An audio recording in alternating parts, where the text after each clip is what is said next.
Hello students, हम लोग कुछ फिजिक्स के प्रॉब्लम सॉल्व करेंगे जो आपको यूज़फुल रहेंगे आपके एमएसबीटी बोर्ड एग्जाम्स के लिए। तो ये देखिए, ये फर्स्ट प्रॉब्लम है। A given mass of a gas exerts a pressure of 60 centimeter of mercury at -73 degrees Celsius. Find the pressure exerted at 27 degrees Celsius if the volume of the gas is kept constant.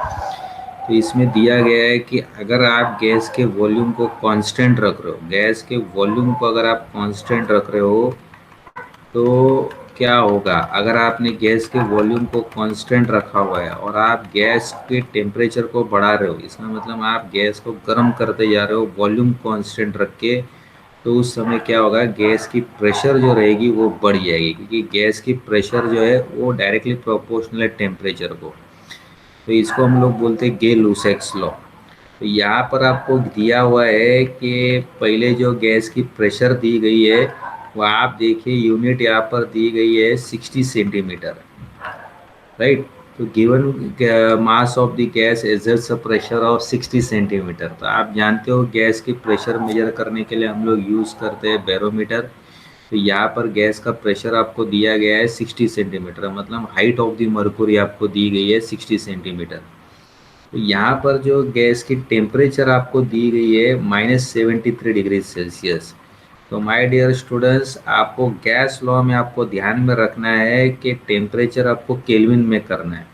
तो आप इसके लिए 273 number add करोगे तो आप कैल्सी use कर सकते हो, क्योंकि एमएसबीटी के एग्ज़ाम में कैल्सी आपको अलाउ है। आप जब 273 इसको ऐड करोगे तो आपका टेम्परेचर हो जाएगा 200 केल्विन। अब आपको प्रेशर निकालना है 27 डिग्री सेल्सियस। तो आप टेम्परेचर लिखो 27 + 273। तो आप जब 27 को ऐड करोगे 273 तो आपका हो जाएगा 300 केल्विन। जब आप टेम्परेचर 27 डिग्री सेल्सियस करोगे तो आपका टेम्परेचर हो जाएगा 300 केल्विन। अब हमको प्रेशर निकालना है, तो यहाँ इस टेम्परेचर पे हमको गैस का प्रेशर निकालना है। इस टेम्परेचर में हमको ये यहाँ पर गैस का प्रेशर निकालना है टू फाइंड P2। तो हमने एक given mass of the gas, मतलब एक गैस को क्या किया हुआ है, हमने एक प्रेशर में रखा हुआ है। तो आपके पास गैस है और हमने एक प्रेशर में रखा हुआ है, दैट इज 60 सेंटीमीटर।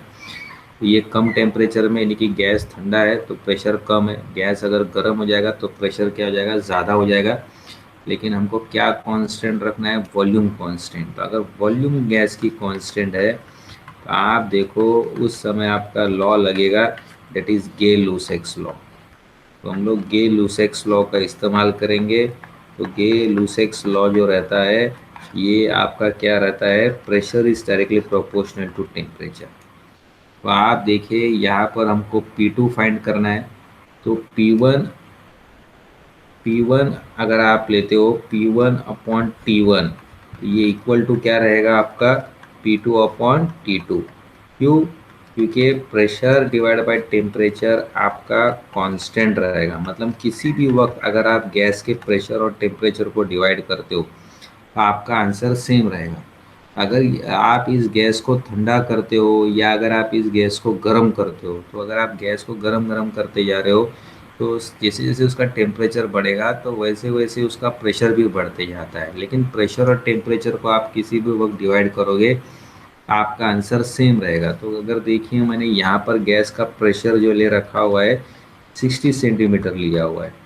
उस वक्त देखिए आप टेम्परेचर कितना है हमारा, 200 केल्विन। तो हमको फाइंड करना है प्रेशर P2 जब उसका टेम्परेचर ज़्यादा रहेगा, कितना रहेगा, 300 केल्विन। तो ये चीज़ हमको फाइंड करनी है। तो आप क्रॉस मल्टीप्लाई करो। तो जब आप क्रॉस मल्टीप्लाई करोगे तो आप देखो आप क्या करोगे, 60 सेंटीमीटर को आप मल्टीप्लाई किससे करोगे, 300 केल्विन से। और ये P2 को आपको मल्टीप्लाई करना है 200 केल्विन से। तो हमको P2 फाइंड करना है। तो P2 का फॉर्मूला जो बनेगा 60 centimetre into 300 kelvin divide by 200 kelvin. तो इससे क्या होगा, आपका के कट जाएगा, ये 0 0 निकल गया। तो आप देखिए अब ये 3/2 आपका कितना आ जाएगा, 1.5। तो जो गैस का हमारा सेकेंड प्रेशर रहेगा 1.5 इंटू 60 सेंटीमीटर। आप यहाँ पर कैल्सी का इस्तेमाल कर सकते हो क्योंकि एमएसबीटी के एग्ज़ाम में कैल्सी आपको अलाउ है। तो आप देखिए यहाँ पर 60 और 3/2 कितना आता है आपका 1.5। 3/2 जो रहेगा आपका 1.5 आएगा। तो 1.5 मल्टीप्लाई बाय 60 आप करोगे तो आपका आंसर यहाँ पर आएगा 90 सेंटीमीटर। तो इसका मतलब अगर आप गैस के वॉल्यूम को कांस्टेंट रखते हो और टेम्परेचर को बढ़ाओगे तो गैस का प्रेशर भी ये बढ़ जाएगा। तो इस तरह से मैंने ये कैल्सी में कैलकुलेटर यूज इस्तेमाल करके कैलकुलेशन किया हुआ है। आप सिंपल तरीके से भी कर सकते हो। 60 और 3 को मल्टीप्लाई करो, जो आंसर आएगा आप 2 से डिवाइड करो तो आपको आंसर 90 सेंटीमीटर आ जाएगा। ठीक है, अब आगे बढ़ते हैं, नेक्स्ट प्रॉब्लम को लेते हैं। तो यहाँ पर दिया गया है what will be the effect on the volume of the enclose gas if the pressure of the gas is made twice keeping the temperature constant. अब हमने टेम्परेचर को कांस्टेंट रखा हुआ है तो नेचुरली ये बॉयल्स लॉ है, ये हमारा बॉयल्स लॉ रहेगा। तो बॉयल्स लॉ में देखिए what will be the effect on the volume of the enclose gas if the pressure of the gas is made twice, right. तो टेम्परेचर कांस्टेंट है तो आप यहाँ पर लिख सकते हो since temperature is constant, since temperature अगर कांस्टेंट है तो ये हमारा बॉयल्स लॉ आएगा। अगर आपने गैस के टेम्परेचर को कांस्टेंट रखा हुआ है तो ये बॉयल्स लॉ यहाँ पर यूज होगा। Therefore Boyle's law can be use. अगर आपने टेम्परेचर कांस्टेंट रखा हुआ है तो बॉयल्स लॉ का हम इस्तेमाल कर सकते हैं। और बॉयल्स लॉ आपको क्या बताता है, अगर आप एक गैस को लेते हो कंडक्टिंग वेसल में, अगर आप गैस को एक कंडक्टिंग वेसल में ले रहे हो और अगर आप इस गैस को कंप्रेस कर रहे हो, तो अगर आप इस गैस को कंप्रेस कर रहे हो और इसके वॉल्यूम को कम कर रहे हो तो इससे क्या हो जाएगा, गैस की प्रेशर बढ़ जाएगी। तो अगर आप गैस के वॉल्यूम को कम करोगे तो इससे क्या हो जाएगा, गैस की प्रेशर जो रहेगी वो बढ़ जाएगी। अगर आपने गैस के वॉल्यूम को कम किया हुआ, अगर आप इस गैस को ऐसे दबाते हो कि पिस्टन को आप दबा रहे हो, अगर आप गैस की वॉल्यूम को कम कर रहे हो तो इसका प्रेशर क्या हो जाएगा, बढ़ जाएगा। क्यों, क्योंकि pressure is inversely proportional to volume. तो वो क्या बता रहा है कि अगर आप P1 लेते हो, अगर आप V1 लेते हो और अगर आप P2 लेते हो, V2 लेते हो तो आंसर आपका सेम आएगा। तो ये जो ये गैस है इसकी वॉल्यूम बड़ी है यहाँ पर, तो यहाँ पर गैस का प्रेशर P1 रहेगा। जैसे जैसे ये गैस दबते जाएगा वैसे वैसे इसकी वॉल्यूम कम होती जाएगी। अगर इसकी वॉल्यूम कम हो रही है तो इसकी प्रेशर क्या आ जाएगी, बढ़ती जाएगी, राइट। तो अगर इसकी वॉल्यूम कम हो रही है तो इसकी प्रेशर क्या हो जाएगी, बढ़ती जाएगी। तो ये हमारा बॉयल्स लॉ है। अब उसने वही पूछा है कि what will be the effect on the volume of enclose gas if the pressure of the gas is made twice. Pressure of the gas is made twice मतलब अगर आप देखो, अगर आप पहले गैस के प्रेशर को अगर आप पी लेते हो, राइट, और अगर पहले वॉल्यूम का आपने V लिया हुआ है तो यहाँ पर दिया गया है कि अगर आप व्हाट विल बी दी, अगर टेम्परेचर को आपने कांस्टेंट रखा हुआ है और अगर आपने प्रेशर को डबल किया हुआ है तो प्रेशर अगर आप डबल कर रहे हो तो वॉल्यूम क्या रहेगा। तो P2 को अगर आप डबल कर रहे हो तो उसका वॉल्यूम क्या रहेगा, what will be the volume, question ये है। तो P1 को हम यहाँ पर क्या करते हैं, P रखते हैं, V1 को हम V रखते हैं यहाँ पर। तो आप देखिए जब प्रेशर को हमने डबल किया हुआ है तो वॉल्यूम क्या रहेगा। तो ये बहुत सिंपल सवाल है, राइट। तो वॉल्यूम को हाफ होना पड़ेगा ताकि आंसर सेम आ जाए। तो V2 देखिए आपका क्या रहेगा, pressure multiply by volume divide by 2P। तो वॉल्यूम को आपको क्या होना पड़ेगा, आपको हाफ होना पड़ेगा। तो इसका आंसर रहेगा कि वॉल्यूम को आपको हाफ होना पड़ेगा ताकि ये आंसर जो रहेगा आपका सेम होना चाहिए। तो P1 और V1 को मल्टीप्लाई करेंगे तो इक्वल होना पड़ेगा P2 V2 को। तो अगर आप पहले गैस के प्रेशर को P ले रहे हो, पहले वॉल्यूम को V ले रहे हो और आप बोल रहे हो मैं प्रेशर को डबल कर रहा हूँ, तो ये आंसर सेम कैसे आ सकता है। ये आंसर तभी सेम आ सकता है जब ये वॉल्यूम क्या आ जाएगा, हाफ हो जाएगा, तभी ये आपका आंसर सेम आ जाएगा। देखिए, राइट। तो इसको सेम होना पड़ेगा। तो प्रेशर और वॉल्यूम को आप मल्टीप्लाई करोगे कभी भी तो आपका आंसर सेम रहना पड़ेगा, प्रोवाइडेड आपने टेम्परेचर को कांस्टेंट रखा है। तो जब हम गैस को दबाते हैं तो बहुत धीरे से हम गैस को दबा रहे हैं, तो जो भी हम हीट दे रहे हैं ये ऐसे बाहर निकल जाता है। तो इससे क्या हो जाता है, गैस का टेम्परेचर बना रहता है। अगर आप गैस के टेम्परेचर को बना रहे हो तो किसी भी वक्त प्रेशर और वॉल्यूम को आप मल्टीप्लाई करो गैस के तो उसका आंसर सेम रहेगा। अब नेक्स्ट प्रॉब्लम देखिए, हमको वेलोसिटी ऑफ लाइट निकालनी है ग्लास में ऑफ रिफ्रैक्टिव इंडेक्स 1.6। तो हमको वेलोसिटी ऑफ लाइट ग्लास में निकालनी है। तो इसके लिए हम क्या करेंगे, यहाँ पर रिफ्रैक्टिव इंडेक्स दिया है। अब ये जो रिफ्रैक्टिव इंडेक्स रहता है, अगर फर्स्ट मीडियम हम इसको एयर रखते हैं, तो इसको अगर फर्स्ट मीडियम को हमने एयर रखा हुआ है, तो क्या होगा, हम सेकेंड मीडियम का क्या कर सकते हैं, रिफ्रैक्टिव इंडेक्स निकाल सकते हैं। तो ऐसे रिफ्रैक्टिव इंडेक्स को हम क्या कहते हैं, एब्सोल्यूट रिफ्रैक्टिव इंडेक्स कहते हैं, या सिर्फ रिफ्रैक्टिव इंडेक्स कहा जाता है। अगर आपका फर्स्ट मीडियम, मैं फिर से बताता हूँ, अगर आपका फर्स्ट मीडियम जो है अगर एयर है और दूसरा मीडियम अगर आपका ग्लास है, तो ये अगर आप रिफ्रैक्टिव इंडेक्स फाइंड कर रहे हैं तो उसको बोलेंगे रिफ्रैक्टिव इंडेक्स ऑफ ग्लास, या तो एब्सोल्यूट रिफ्रैक्टिव इंडेक्स बोलेंगे। अगर फर्स्ट मीडियम एयर नहीं है, कोई और मीडियम है, तो इसको हम बोलेंगे रिलेटिव रिफ्रैक्टिव इंडेक्स। अब आपको फाइंड करनी है velocity of light in the glass. तो आपको रिफ्रैक्टिव इंडेक्स दिया हुआ है ग्लास का 1.6। तो देखिए हम क्या कर रहे हैं, एक सिंपल आप लेज़र टॉर्च लीजिए और आप लाइट को पास कीजिए, कहाँ से, एयर से लेके ग्लास में। तो उस वक्त क्या होगा, लाइट की वेलोसिटी ग्लास में कम हो जाएगी, राइट। तो इसके वजह से इसकी वेलोसिटी कम हो रही है, इसके लिए वो नॉर्मल की तरफ क्या हो जाएगा, वो मुड़ जाएगा, नॉर्मल की तरफ बेंड हो जाएगा। तो लाइट की बेंडिंग बराबर यहाँ पर बाउंड्री में हो जाती है, यहाँ पर दोनों के बीच में एक बाउंड्री रहेगी एयर और ग्लास। तो लाइट बराबर यहाँ पर ही बेंड होगा और ये नॉर्मल के पास बेंड हो जाएगा। तो हम लोग कैसे निकालेंगे इसके रिफ्रैक्टिव इंडेक्स, देखिए refractive index of glass with respect to air, इसको हम क्या जस्ट बोलते हैं, absolute refractive index of glass. तो इसको बोलेंगे velocity of light in air. वो आप कैसे निकाल सकते हैं, velocity of light in air, ये ध्यान में रखिए, velocity of light in air divide by velocity of light in glass. तो ये बहुत इंपॉर्टेंट प्रॉब्लम है और ये आपके आने के चांसेस है। अगर आप velocity of light in air रखते हो न्यूमरेटर में और डिनोमिनेटर में अगर आप रखते हो velocity of light in glass, तो आप इस प्रॉब्लम को रिफ्रैक्टिव इंडेक्स निकाल सकते हो। कोई भी मीडियम हो, किसी का भी रिफ्रैक्टिव इंडेक्स हो, ग्लास का हो, वाटर का हो, डायमंड का हो, आप किसी भी मटेरियल का रिफ्रैक्टिव इंडेक्स निकाल सकते हैं। तो यहाँ पर दिया गया है हमारा मटेरियल जो है वो ग्लास है, ग्लास की हमको रिफ्रैक्टिव इंडेक्स निकालनी है। या आपको क्या फाइंड करने पूछा है, हमको पूछा गया है कि वेलोसिटी निकालनी है, वेलोसिटी ऑफ लाइटिंग आपको ग्लास में निकालनी है, ठीक है। तो सबसे पहले हम क्या करेंगे, इस फॉर्मूले को हम थोड़ा शॉर्ट फॉर्म में लिखेंगे। तो velocity of light in air, तो उसकी सिंबल, स्पेशल सिंबल दिया गया है उसको सी, राइट। और velocity of light in glass, ये हम वीजी रखेंगे। तो हमको फाइंड करना है velocity of light in glass. तो जिस चीज़ को हमको फाइंड करना है हमने उसको सर्कल किया हुआ है। अब उस चीज़ को क्या करेंगे, हम ऊपर लेके जाएंगे लेफ्ट साइड में, तो ये ऊपर चला जाएगा। तो velocity of light in glass देखिए, velocity of light in glass क्या आएगा, velocity of light in air और vacuum divided by refractive index of the glass. तो सी की वैल्यू क्या रहेगी, 3 multiply by 10⁸ metres per second. Refractive index of glass आपका क्या रहेगा, 1.5। अब आप 3 को डिवाइड करो 1.5 से, आप कैलसी का यूज़ कर सकते हो।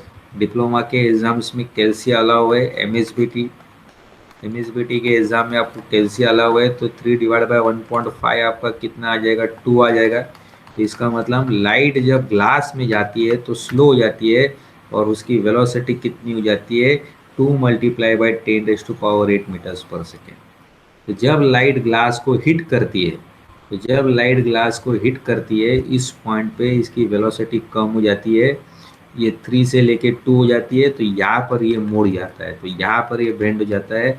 ग्लास में भी सीधा चलता है, एयर में भी सीधा चलता है। लाइट हमेशा सीधा चलता है लेकिन सिर्फ बाउंड्री पे मुड़ जाता है क्योंकि वहाँ पर उसकी स्पीड कम हो जाती है। अब आगे बढ़ते फोर्थ प्रॉब्लम की तरफ। ये देखिए speed of light in diamond आपको दिया गया है 1.2 multiply by 10⁸ metres per second. यहाँ पे पूछा गया है calculate the refractive index of diamond. अगर आपको सिंपली पूछा गया है रिफ्रैक्टिव इंडेक्स ऑफ डायमंड, इसका मतलब ये एब्सोल्यूट रिफ्रैक्टिव इंडेक्स है। तो इसका मतलब फर्स्ट मीडियम को क्या रखा गया है, एयर रखा गया है और हमको निकालना है रिफ्रैक्टिव इंडेक्स या absolute refractive index of diamond. तो हम यहाँ पर लेज़र लाइट ले रहे हैं और हम लाइट को क्या कर रहे हैं, यहाँ पर हम क्या कर रहे हैं, उसको एयर से लेके डायमंड में पास कर रहे हैं। तो जैसे ही लाइट क्या होगी, ये डायमंड को हिट करेगी तब उसकी स्पीड यहाँ पर कम हो जाएगी, और यहाँ पर ही कम होगी, यहाँ पर ही लाइट बेंड हो रही है तो ऐसा लगेगा कि लाइट टूट गया है यहाँ पर, तो यहाँ पर लाइट की बेंडिंग हो जाएगी और यहाँ पर लाइट हमारा बहुत स्लो चलने लगेगा। तो यहाँ पर हमको उसकी वेलोसिटी दी गई है, तो वेलोसिटी गिवन, तो वेलोसिटी ऑफ लाइट जो हमको दी गई है कि डायमंड में इसकी वेलोसिटी कितनी रहेगी, तो डायमंड में उसकी वेलोसिटी दी गई है 1.2 इंटू 10⁻⁸ मीटर्स पर सेकेंड। और ये बहुत स्ट्रेट फॉरवर्ड क्वेश्चन है। तो वेलोसिटी ऑफ डायमंड आपको दी गई है 1.2 इंटू 10⁸ मीटर्स पर सेकेंड, और हमको निकालना है refractive index of diamond, right. तो रिफ्रैक्टिव इंडेक्स डायमंड कैसे आ जाएगा, मैंने पहले ही आपको बताया हुआ है। अगर आप रिफ्रैक्टिव इंडेक्स निकालना चाहते हो ऑफ डायमंड तो विद रिस्पेक्ट टू एयर, तो विद रिस्पेक्ट टू एयर है तो इसको जस्ट सिंपली आप एब्सोल्यूट रिफ्रैक्टिव इंडेक्स भी बोल सकते हो। और इसका फॉर्मूला क्या रहेगा, velocity of light in air divide by velocity of light in diamond, velocity of light in air divide by velocity of light in diamond. और वेलोसिटी ऑफ लाइट स्टूडेंट्स देखिए, आपको एयर की मालूम होनी चाहिए, आपको एयर की मालूम होनी चाहिए। हो सकता है एग्जाम में ना भी दिया भी ना रहे आपको, तो आप ध्यान में रखिए velocity of light in air को हम सी बोलेंगे, velocity of light in diamond को हम वी डी आई, मैंने यहाँ पर बोला हुआ है, आप उसको कुछ भी बोलो, वी डी बोलो, लेकिन velocity of light in air को आप सी बोलो, क्योंकि सी यूजुअल साइन कन्वेंशन यूज़ किया जाता है velocity of light in air के लिए। तो यहाँ पर उसकी वैल्यू है 3 multiply by 10⁸ metres per second और divide by velocity of light in diamond. अगर आप डायमंड की वेलोसिटी निकाल रहे हो तो ये देखिए यहाँ पर है, और इसमें से डायमंड की वेलोसिटी दी गई है 1.2 मल्टीप्लाई बाई 10⁸। तो ये इसको मैं इस्तेमाल रखूँगा यहाँ पर 1.2 इंटू 10⁸। तो ये यहाँ पर लिखी जाएगी velocity of diamond 1.2 into 10⁸ metres per second. तो ये कैंसिल हो जाएगा, ये कट जाएगा, 10⁸ कट जाएगा, तो आप रिफ्रैक्टिव इंडेक्स ऑफ डायमंड निकाल सकते हो 3 डिवाइड बाय 1.2। अगर हम यहाँ पर कैल्सी का आपको इस्तेमाल करना है फ्रेंड्स, तो जब आप कैल्सी का इस्तेमाल करोगे 3 को डिवाइड करोगे 1.2 से, तो आप देखिए आपका आंसर आ रहा है 2.8 2.5।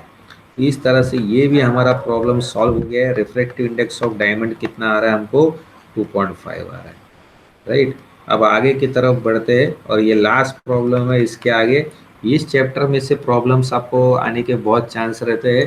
तो देखिए यहाँ पर दिया गया है, for a glass optical fibre calculate the critical angle if refractive index of the core is 1.5 and refractive index of the cladding is 1.3। आप जानते हो कि जब हम ऑप्टिकल फाइबर रहते हैं तो ये पूरा कांच का ही रहता है, लेकिन बीच वाला कांच जो रहता है ये थोड़ा भारी मटेरियल का रहता है। तो बीच वाला कांच जो रहता है ये भारी मटेरियल का रहता है, इसका रिफ्रैक्टिव इंडेक्स थोड़ा हाई रहता है, तो इसको बोलते कोर। तो जिसकी रिफ्रैक्टिव इंडेक्स ज़्यादा रहती है तो इसको बोलते कोर। इसकी रिफ्रैक्टिव इंडेक्स आपको दी गई है 1.5, और जो उसके ऊपर थोड़ी सी कोटिंग रहती है उसकी रिफ्रैक्टिव इंडेक्स कम रहती है, तो ये यहाँ पर दी गई है 1.3। और लाइट को सिर्फ कोर के अंदर रखा जाता है, ठीक है। तो हम लाइट को सिर्फ कोर के अंदर रखते हैं। तो अगर आपको लाइट को कोर के अंदर रखना है तो ये जो बाउंड्री है, जो कोर की बाउंड्री है कोर और क्लैडिंग के बीच में, तो वो लाइट आपको हिट करनी पड़ती है बराबर से क्रिटिकल एंगल में। अगर आप लाइट को बराबर से क्रिटिकल एंगल में हिट करोगे तो क्या हो जाएगी, लाइट की पूरी पावर बनी रहेगी। तो अगर आप इसको क्रिटिकल एंगल में हिट करोगे तो पूरी लाइट की पावर जो रहेगी वो अंदर बनी रहेगी। तो ये क्रिटिकल एंगल में आपको हिट करना है, तो इससे क्या होगा, लाइट की पावर पूरी बनी रहेगी। तो ये जो बाउंड्री है वो क्या काम करेगी, एक मिरर की तरह काम करेगी कि लाइट को पूरी ऐसे रिफ्लेक्ट करेगी, यानी कि लाइट की पावर को पूरी अंदर रखेगी। तो हम इस क्रिटिकल एंगल को फाइंड करना चाहते हैं, तो हम लोग यहाँ पर क्या करेंगे, स्नेल्स लॉ यूज़ करेंगे। μ1 sin c is equal to μ2 sin r। और क्रिटिकल एंगल पे क्या होता है, आपका रिफ्रैक्शन जो रहता है वो 90 डिग्री हो जाता है। एंगल ऑफ रिफ्रैक्शन मतलब लाइट जो बाहर निकलने वाली रहती है वो बाहर नहीं निकलती है, सिर्फ बाउंड्री पे ऐसे ग्रेस करती है, सिर्फ ये बाउंड्री पे ग्रेस करती है। तो ये जब एंगल ऑफ रिफ्रैक्शन रहता है ये आपका 90 डिग्री हो जाता है। तो एंगल ऑफ रिफ्रैक्शन जो होता है 90 डिग्री होता है। तो क्रिटिकल एंगल पे क्या होता है, आपका एंगल ऑफ रिफ्रैक्शन 90 होता है। अगर आप एंगल ऑफ इंसिडेंस क्रिटिकल से ज़्यादा रखते हो तो पूरी लाइट क्या हो जाती है आपकी, रिफ्लेक्ट हो जाती है। लेकिन अगर आपने ये क्रिटिकल एंगल रखा हुआ है तो यहाँ पे लाइट की पावर कितनी रहेगी, 0%, पूरी लाइट की पावर अंदर आती है। तो लाइट एक एक मिनिमम एंगल रहता है जिसको हम बोलते हैं क्रिटिकल, जहाँ पे लाइट की पावर यहाँ पर जीरो आ जाती है। अगर आपका एंगल ऑफ रिफ्रैक्शन कितना जाता है, 90 हो जाता है। तो क्रिटिकल एंगल किसको कहा जाता है, जो एंगल ऑफ रिफ्रैक्शन को 90 बनाता है। तो अगर एंगल ऑफ रिफ्रैक्शन आपका 90 हो रहा है तो उस एंगल को हम क्या बोलते हैं, क्रिटिकल एंगल। तो देखिए आपकी म्यू वन कितनी है, ये जो कोर है, ये कोर है, इसकी रिफ्रैक्टिव इंडेक्स कितनी है, ये कोर की रिफ्रैक्टिव इंडेक्स आपको दी गई है 1.5, और क्लैडिंग है, इसकी रिफ्रैक्टिव इंडेक्स आपको दी गई है 1.3। तो हम लोग म्यू वन लेंगे साइन सी। ध्यान में रखिए अगर इसको आपने सी कर दिया तो ये आपका 90 हो जाता है, राइट। तो अगर आप लाइट को बराबर ये सी पे फोकस कर रहे हो तो ये जो लाइट यहाँ से जो बाहर निकल रही थी वो 90 डिग्री का एंगल बनाएगी, और ये जो बाउंड्री है ये मिरर की तरह काम करता है, ये पूरी लाइट की पावर को ऐसे रिफ्लेक्ट करेगा, पूरी लाइट को रिफ्लेक्ट करेगा। तो ये मिरर की तरह काम करेगा, लाइट को रिफ्लेक्ट करेगा। और ये देखिए ये लाइट जो हमारी बाहर निकलती रही थी ये सिर्फ बाउंड्री में चली जाएगी, इसकी पावर 0% रहेगी। और इससे अगर थोड़ा भी आप ज़्यादा बढ़ाएंगे तो लाइट सिर्फ रिफ्लेक्ट करेगा, ये रिफ्रैक्ट नहीं करेगा। तो साइन 90 की वैल्यू कितनी रहेगी, साइन 90 देखिए हमारा 1 रहेगा।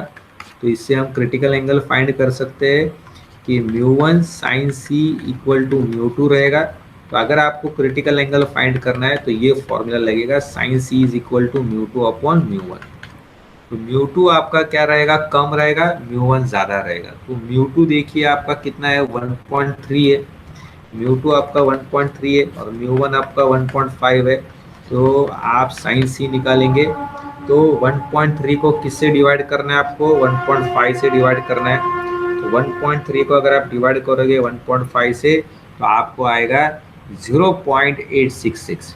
तो साइन सी आपको आएगा, देखो दोस्तों साइन सी आपको आएगा 0.866। अगर आप सी निकाल रहे हो तो आपको ये सी अगर निकालना है तो आपको साइन इनवर्स लेना पड़ेगा 0.866। तो इसके लिए आपको कैल्सी में प्रेस करना पड़ेगा शिफ्ट प्लस साइन। तो आप यहाँ पर क्या करो, कैल्सी जब लगाओगे तो शिफ्ट प्लस साइन आप प्रेस करो तो साइन इनवर्स आ जाएगा। साइन इनवर्स निकालो आप 0.866 का, तो आपको आंसर आएगा 0.866 का निकाल रहे हो तो आपको आंसर देखिए 59.99 आ रहा है। मतलब ये रफली आपको 60 डिग्री तक आ रहा है। इस तरह से ये आपका क्रिटिकल एंगल आपका निकल जाएगा। तो मैं आपको फिर से बता रहा हूँ, क्रिटिकल एंगल उसको बोलते हैं कि जब लाइट को आप हिट करोगे कोर और क्लेडिंग में, तो कोर और क्लेडिंग के आप जब लाइट को हिट करोगे तो ऐसे पर्टिकुलर एंगल में आपको हिट करना है कि लाइट बाहर नहीं निकलेगी। तो लाइट बाहर नहीं निकलेगी तो जो लाइट बाहर निकल रही थी वो क्या हो रहा है, वो जस्ट बाउंड्री पे जा रहा है। तो उसने एंगल ऑफ रिफ्रैक्शन कितना बना दिया, 90। तो जब ये आपका एंगल ऑफ रिफ्रैक्शन 90 बन रहा है तो उस एंगल को हम क्या बोलते हैं, क्रिटिकल एंगल। मतलब जब आर आपका 90 हो रहा है, तो मैंने यहाँ पर स्नेल्स लॉ हमने यूज़ किया हुआ है, जब आपका आर 90 हो जाएगा तो उसको बोलेंगे क्रिटिकल एंगल। और अगर आप क्रिटिकल एंगल से ज़्यादा लाइट को फोकस करोगे तो ये 100% आपको रिफ्लेक्शन देगा, यानी कि लाइट बाहर ही नहीं आएगी। ये जो बाउंड्री वाली लाइट थी, ये बाउंड्री वाली लाइट आपको नहीं मिलेगी, लाइट पूरी रिफ्लेक्ट होती जाएगी। तो लाइट की पावर जो है पूरे अंदर के अंदर आएगी, तो इसको बोलेंगे TIR। लेकिन आपको क्रिटिकल एंगल फाइंड करना है तो सिर्फ आप आर को 90 कर दो, तो साइन 90 आपका 1 हो जाएगा। तो साइन सी क्या रहेगा, mu two upon mu one. मतलब ध्यान में रखो एग्जाम में आपको म्यू टू म्यू वन दिया रहेगा तो गड़बड़ नहीं करना है, ऊपर छोटा वाला लेना है, नीचे बड़ा वाला लेना है। बस इतना ध्यान में रखो कि छोटा वाला रहेगा, बड़ा रहेगा। और फिर आपका सी निकल जाएगा साइन इनवर्स करके। अगर आपको इनवर्स निकालना है तो आप शिफ्ट साइन प्रेस करो, शिफ्ट प्लस साइन प्रेस करो, तो आपका इनवर्स आ जाएगा। तो साइन इनवर्स आपका कितना हो जाएगा, 60 डिग्री हो जाएगा। तो I hope students you have understood this. Thank you everybody.